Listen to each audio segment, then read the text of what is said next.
దయచేసి ఈ సినిమా థియేటర్లో చూడండి. మీరు చూస్తే మటుకు తప్పకుండా డిసప్పాయింట్ అవ్వరు. ఈ సినిమాలో ఉండే ప్రతి క్రాఫ్ట్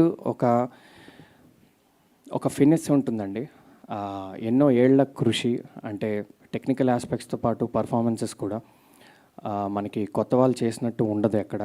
ఇది నేను ఒకసారి ఎక్కడో చెప్పాను, కానీ మళ్ళీ ఇప్పుడు పెద్ద స్టేజ్ వచ్చింది కాబట్టి చెప్తున్నాను.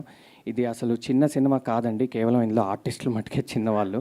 ప్రతి ఆస్పెక్ట్లోనే ఇది ఒక పెద్ద సినిమా. విజువల్ గ్రాండ్యూర్ కానీ, మ్యూజిక్ కానివ్వండి, మనకి పర్ఫార్మెన్సెస్ స్టాండర్డ్స్ కానివ్వండి, ఆర్ట్ డిపార్ట్మెంట్ కానివ్వండి, ఒక డైరెక్టర్ గారి పనితనం కానివ్వండి, అండ్ మైత్రి లాంటి వాళ్ళు నంబర్ 1 ప్రొడ్యూసర్స్ ఇలాంటి ఒక బ్యూటిఫుల్ ప్యూర్ సినిమాని అందించినందుకు చాలా చాలా థ్యాంక్స్.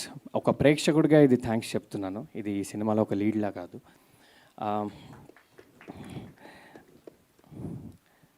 అయితే ఇక్కడ పేరున అందరికీ థ్యాంక్స్ చెప్పుకుంటే టైం అయిపోతుంది కాబట్టి, ముఖ్యంగా ఫణీందర్ నర్సిరెడ్డి గారికి చాలా చాలా థ్యాంక్స్. మా అందరికీ ఒక స్ట్రాంగ్ డెబ్యూ ఇచ్చినందుకు, అట్ ద సేమ్ టైం ఆడియన్స్కి ఒక హార్ట్ వార్మింగ్ ఫిలిం, ఒక pure love story, at the same time ఒక స్ట్రాంగ్ ఫీమేల్ క్యారెక్టర్ ఇచ్చినందుకు.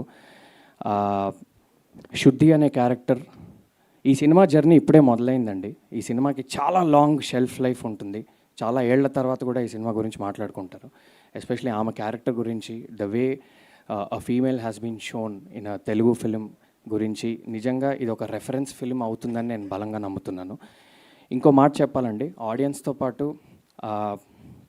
నా సోషల్ మీడియాలో నాకు పర్సనల్గా దాదాపు ఒక 600-700 మెసేజెస్ వచ్చి ఉంటాయి సినిమా రిలీజ్ అప్పటి నుంచి ఇప్పటిదాకా, ఇంకా వస్తూనే ఉన్నాయి.